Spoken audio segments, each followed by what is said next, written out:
کردستان لاندکا پیکوژیانه. اگر تماشای کردستانی بکن همی آلیک اتناوا کردستان دا جیانه گذرد کتن. ویگاف که ام برنامه سر کارکرین بیانیت کن اول ویرا کارت کن الدورا سلیمانیه.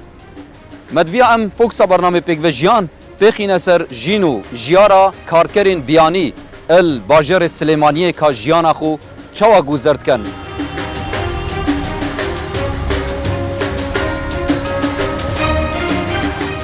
هرما کردستان مینا چترک اورجینالو برفره جبو هم بیسکرنا همو دیدو بچونین جداو همو نتوو اولین جدا. کارکرین بیانی که هاتین بو گذر کرنا جیانا خو هرما کردستانیو جبو دست و آنینا بجیو جیانا خو هر وصا کو او بکارن خزانین خوجی الولاتین خو ابوی دراوی الهرما کردستان بدست خوبت اینن بوانجی روان بکن وکو داهاتک بو گذر کرنا جیانوان الولاتت وان. خلق مجی الهرما کردستان رزک مزن الکسان بیانید گرن. هر وصا حکومت هرما کردستان جیو رخراوین سویل جی گور شیانین خو اوان بیانین کارکر ات پارزنو الدیف شیانان کاری جی بو ات رخصینن. برنامه پیکوژیان جی ویا روشا جیانا کارکرین بیانی الباجر سلیمانیه بشوپینیت و بزانیتن او لی چوا بحثا سروشت ملت کرد کن و چوا بحثا هرما کردستانی کن و چه گلیک چه گافزندک جی هیا ادبوار جیانوانا روزانه ده.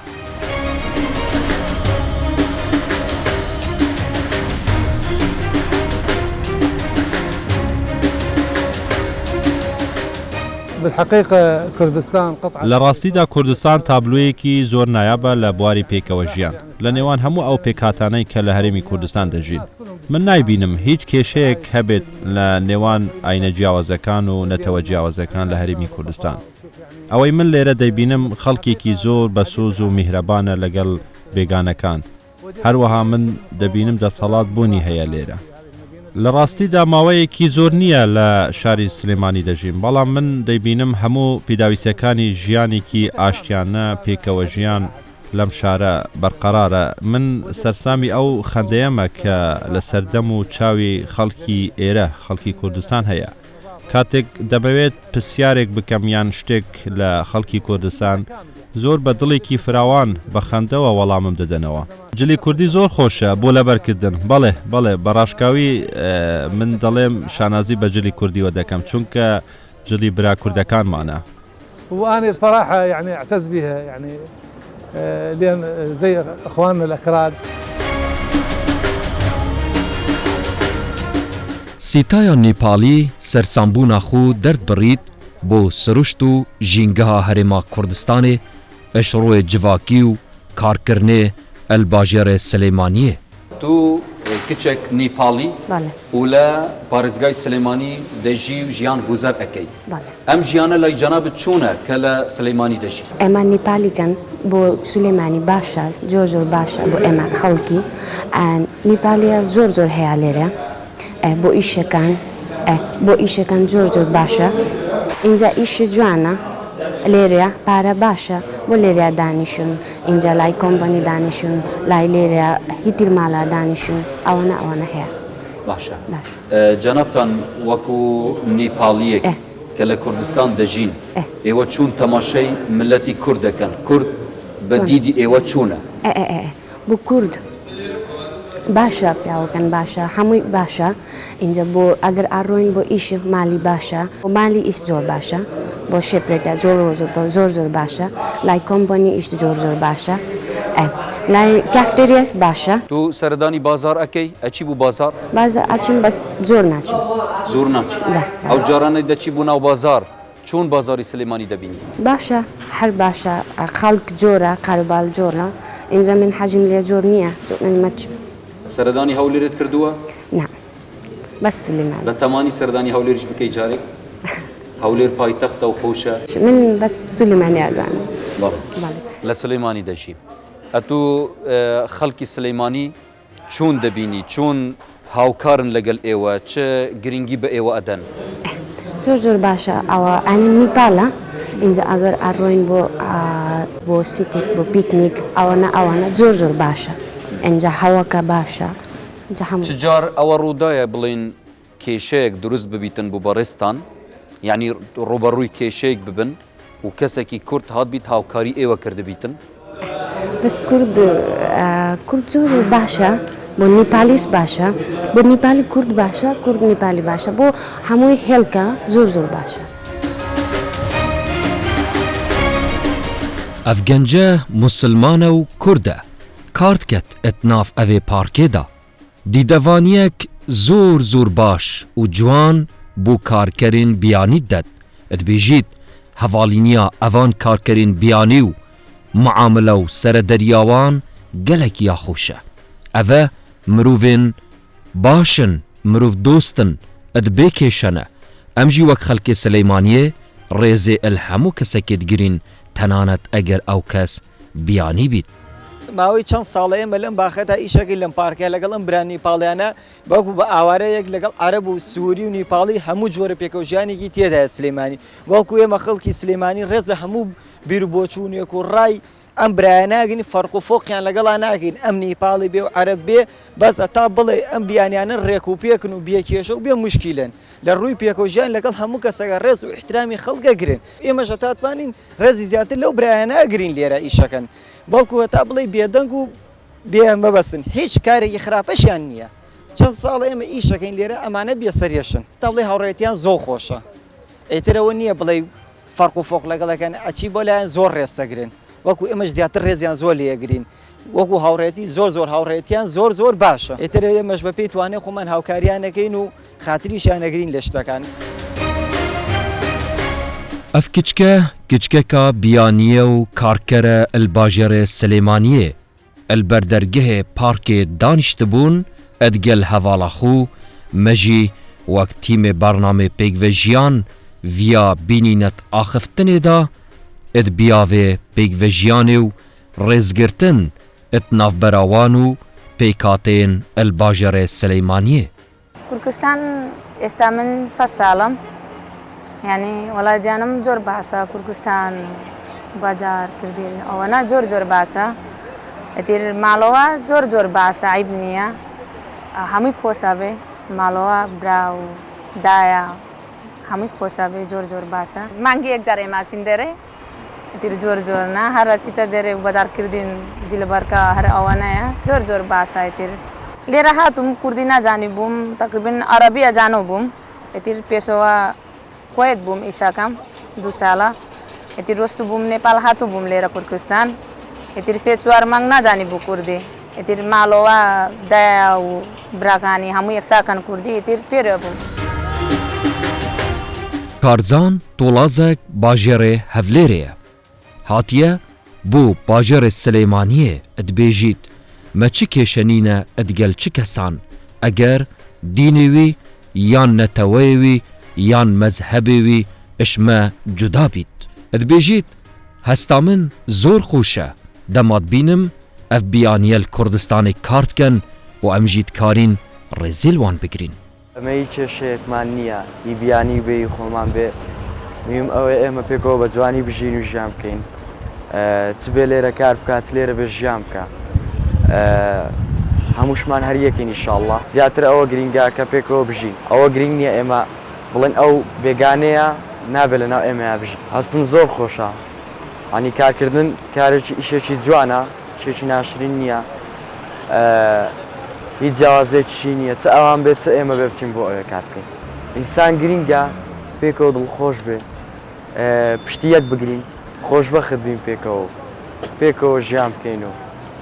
پشتی یەک بەر نەدەین ئەبێت تێکەڵ بین وەکو یەک عایلە سێری یەک بکەین نەوەک تۆ بڵێ ئەو بێگانەیە لەناو ئێمەیە غەریبەیە ئەبێ بە یەک چاو سێری بکەین لەگەڵی خۆمان مامۆستا محەممەد خودی ڕێکخراوە ڕێکخستن و خزمەتکردنا کارکەرین بیانیە ئەلباژێرە سلەیمانیە ئەو دبێژیت ئەس وەکو تاکە کورد ئەت کارم ئەت ئەوی بیاویدا خزمەتا ملەتێ خۆ بکەم و navê milletê Kurd beris rabgirim el navendên cîhanî jî da edbiyavê pêkvejiyanê dat navbera hemî pêkhateyên Herêma Kurdistanê. مما توانیمانە بۆ کۆنداکتی بەردەوام دەگەڵیاندا تیان بگەێنن کە حقوق و واجباتیان چێ و هەر کەسێکیان توش هەر کێشەیەک دەبێت پێش ئەوەی حکومت بزانانی ئێمە یزانین پەیوەندیمان پێوە دەکەن لە ڕێگەر و گروپەکانەوە نمونەیەکت بدەمێ لە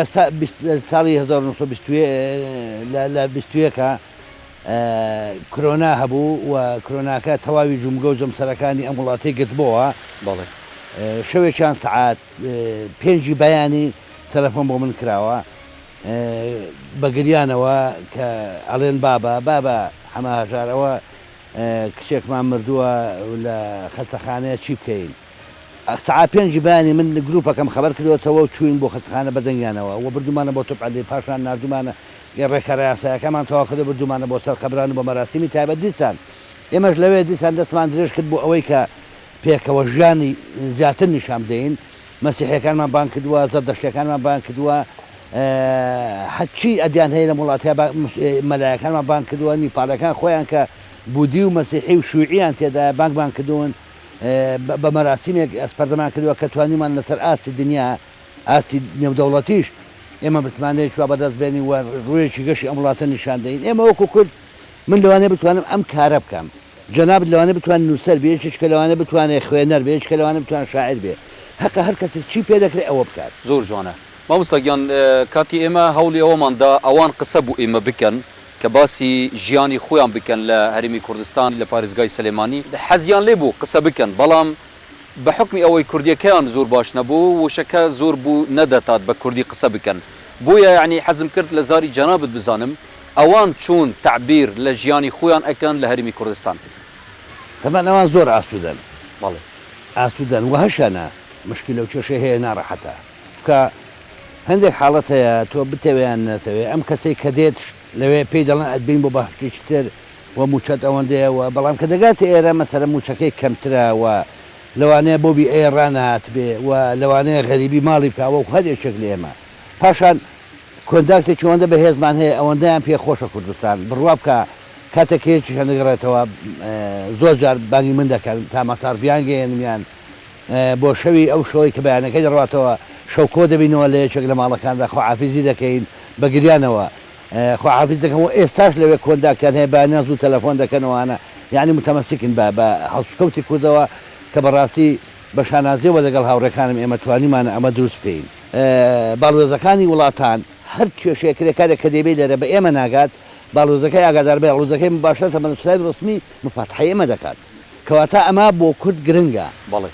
یعنی ئەو بەراوردی ئەگەر بکەین بەراوردی لە بینی خاڕۆی عێراق و لە بینی هەرێمی کوردستان ئەو کرێکارە بیانیانە کە لەوێن دەر ئیش دەکەن و لە لێرە ئیش دەکەن قسەیان چوونە سەبارەت بەمە قسەیان هیچ تەرازویەک ئەمە یەکسان ناکات لای خۆشیان یعنی لە ناوڕات و خواری و عێراقی مازانی کێشان زۆرە پاران نادەنێ لیان نەدەن اقتصابیان دەکەن لە درێژیانەکەنە سەر حتا زۆر جاگوچی لایەنە فرۆشن یعنی هەچی ناخۆشە لەوێ هەیە بەڵام لەوێ لەبەر ئەوەی خۆ دەزانی وەزعی عێراق چۆنە تێکڕژانێک هەیە کە لێک جابوونەوەی زۆر زەحمەتە وەکو کوردستانە کوردستان بەڕەغمی هەموو شتێکی حوار گوێ لە حوار دەگرێت و گفتوگۆ دەگەڵ دەکاوە دەکرێن فاتحیان بکەی و دەکرێت لیان تووڕەبی و دەکرێمانیانە تەبگری یعنی هەموو ئەو مەجارانێک کە لێر هەیە لەوێ ئەوە نییە لەوێ زیاتر معتەقەدات و زیاتر مەسەلەی مەزهەبیەوانە باڵا دەستا ئێمە لێرە نا ئێمە بگرە هەموو هەم نیشتیمانیەکەمان هی خۆمان هەم نەتەوەیەکەی خۆمان هەم ئەدیانەکەی ئەدیانی عالەمیش کە لە کوردستاندا مەوجوداتی هەیە ئێمە پارێزگاریە دەکەین یعنی کە کچێک دێ بۆ لای من بۆ کێشەیە وەرە زانم کچەکەی خۆمان لە دەرەوەی وڵات کە کێشەیەکیە کە کوڕێک دێ کێشەیەکی وازام کوڕەکەی خۆمە دەرەوە ئەو کێشەیە هەیە بەو تەعاملە ڤینوس گەنجێک نیپالیە ئەلباژێرێ سلێمانیە کارت کەت ڤینوس کوڕێک هێمن و ئەلسەرخۆ و کەسێک ژیر و خەمخورە سەر پەرشتیارێ گڕۆپێ نیپالە ئەلباژێرێ سلێمانیە کوردستانەکەی خۆشە باشە کوردستانەکەی لە ئێوە خۆشە ئێمە خۆشە لەگەڵ ئۆکو نێپال هەیە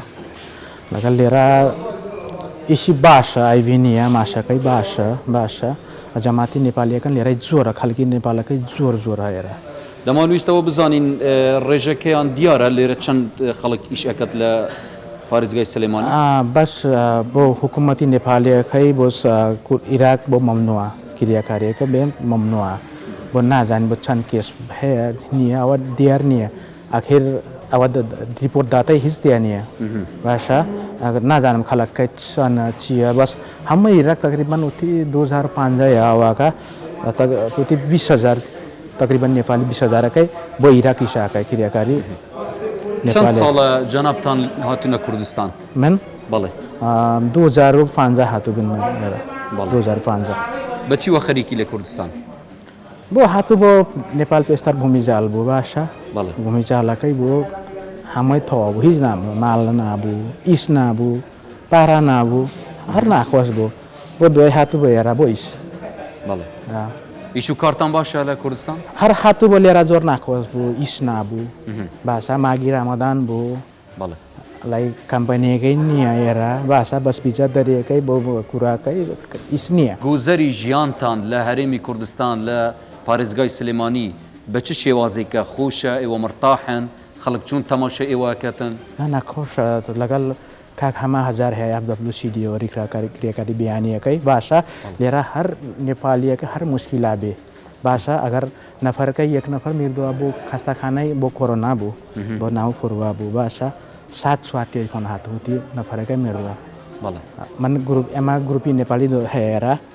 گروپی نێپالی شەرمینە من کاک هەمەدار تەلیفۆنی کردووە باشە من گروپیەکەی ناوەکەی کوردستان فڕۆباسی نێپالی شمەتەوە ناوەکەی نێپالیە دوای 100 سوار من داوا کردووە وتی کاک هەمەدان وەرە هاوکاریمان بیکە بۆ ئەو کوراکە میردوای ئاخر نازانم کانونی چییە لێرە هیچ نازانم دوای کاک هەمەدار هاتووە لەگەڵ بێکۆی چین بۆ ئیشەکە تەواو کرد دوای من تەلیفۆنیەکەم بۆ هاوکاری داواکەم بۆ لای کاک هەمەدار باشە دوای هەرچی مشکیلا بێ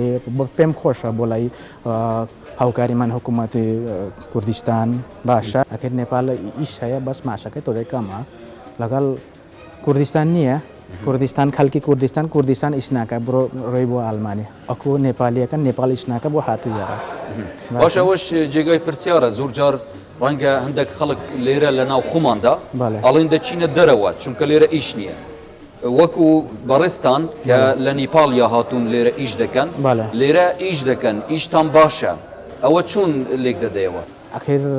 هەر لێرە ئیشاکەی وایە هەمووی فێر بوو لای ئێستا بازارەکەی هەمووی فێر بوو هەمووی فێر بوو هەر چیە مشکلێنی هاگر هەمووی نێپالەکەن ماڵ ئیشەکەی کوورا کەمپەنی ئیشەکەی هەمووی کوردی زانی باشە لەگەڵ بازارەکەی هەر شووی بۆ بازارەکەی مشکلەمان نییە ئێستا هەر تێکەڵە ئێستا خەڵکی کوردی نێپالی بوو لێرە باشە لەگەڵ بەس ئێستا بازار هەر گرانە بەڵێ ئێستا بڵێن جەنابەت وەکو کاک ڤینوس لە کەیەوە فێرە زمانی کوردی بووی من پێشتر ماتەم ئیشی کردووە باشە ئیشی ماتەم بوو هەر لێرە چۆنی باشی وەردا فێبووی بەس پول نییە بەس تەگەشتین ڕاستە ئەخیر من لێرە ئیشەکەم ئێرەی ماشەوەریەگرم وایە لەگەڵ ماشەکە هەواڵەکەم بۆ نێپال من دایکی خۆشە باوکی خۆشە وایە ئەخێ کوردستانەکە زۆر سپاس زۆر خۆشە لەگە ئێرەمە بۆ نێپالیەکان زۆر خۆشە بۆ کوردستان باشە وەکو بڵێن ملەتی کورد بەگشتی ملەتی کورد لە نەزەری ئێوە چوونە ئێوە چوون تەماشای ملەتی کورد ئەکەن چونکە ئێوە لەگەڵ کورد ئەژین ئێستا ناوە ئێستا هیچ هەمووی تێکەڵە ئاخر من نێپالیە بۆ ئێستا بۆ لای ئێمە لای کاک هەما هەزار باشە بۆ چوون بۆ لای ماکەمەکەی لای مدیرەکەی هیچ مشکل نییە من هەر کوردی ئێستا کوردی نێپالی یعنی ئێستا خودت بە کوردێکی نێپالی ئەزانی بەڵێ هەمووی کوردیەکە نێپالی زانم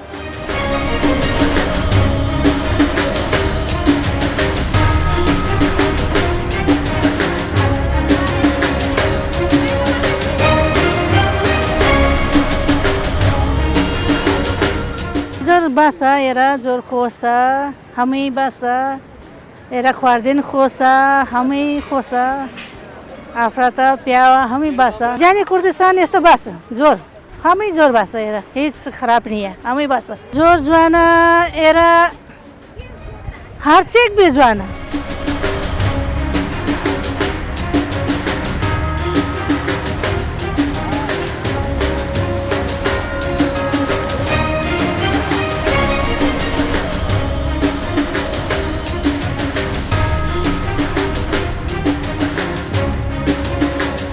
100 سالەکە لێرەوە خواردن تێگە 5 سال بوو من 5 سالەکە کوردە لەگەڵ زۆر باس بێ خواردنگە تێم باس پێ بڵێ باس کوردستان زۆر باسە هەموو کوردەکە یارمەتی هەیە باس کوردەکە هەمووی یارمەتی هەیە لێرە ئەوە باسە کورد زۆر هاتوو لێرە خواردنەکە زۆر خواردو ێ وارە سەو زۆر هاتوو لێرە بەس ئێستا بیانی ئێستا نەفەر کەم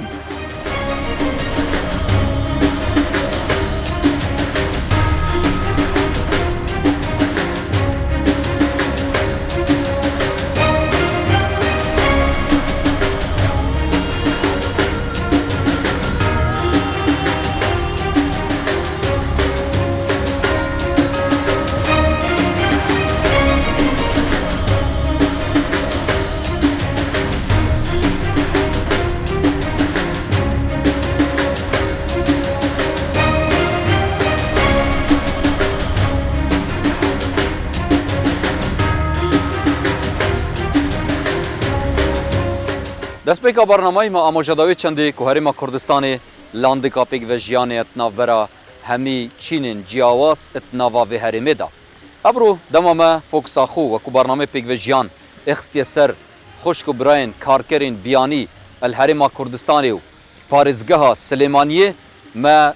bînî ku jiyana wan vêre gelek asûde ye û gelek jiyaneka xweş vêre guzer dikin û rêzeka taybet il wan kesan tête girtin خوشەویستی توان را تێتە پێشکەشکردن û dikarin jiyana xwe ya rojane li vêre guzer bikin bê ku kêşên gelekit mezin vêre bihêne rîdan yan ku bibîte cihê nerehetiya wan. Vêre em dê hewehêlîn bin çavdêriya Xwedayê mezin û dilovan bimînim xêr û şad heta xelekeka dî bigeyîne fêk Xwedayê mezin me hemiyan biparêzît û Kurdistan her avedan bît û pêkvejiyan jî her berdam bît.